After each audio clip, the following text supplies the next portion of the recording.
Tignan nyo mga ka-Power Doc. Mga ka-Power Doc, dito po yan sa may Dapitan, sa may Maria Cristina Dapitan, kung saan ito nga po ay talagang nagmistulang dagat na nga po dito sa lugar na ito, kung saan tuwing may bagyo daw ay talagang ganito na po talaga ito naranasan ng mga kababayan natin dito sa may Maria Cristina, sa may Dapitan, Sampaloc, Manila.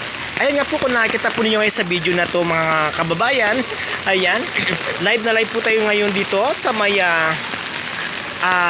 Sampaloc, Manila, kung saan nagmistulang dagat mismo. Nagmistulang parang dagat na ito, yung Dapitan dito sa Sampaloc. Grabe guys, sa naranasan ng mga tao ito ngayon, natin alam ngayon, halos lahat ng mga ibang mga establishmento dito ay talagang sarado dahil binaha na po sila dito. At syempre mga ka-Power Doc, tinayan po ninyo, hanggang doon sa kaduduluhan po talaga, halos nagmistulang dagat po ito dito.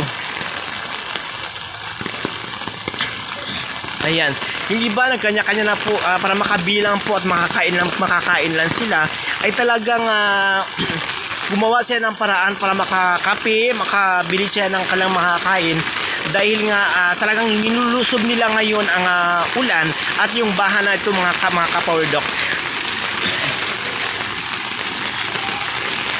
Grabe, sobra talaga ito mga Power Doc, talaga napakabaha.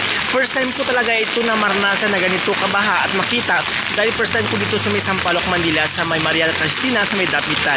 Ayan po, grabe, halos para na siyang ilog, ng malaking ilog dito sa Maria Cristina.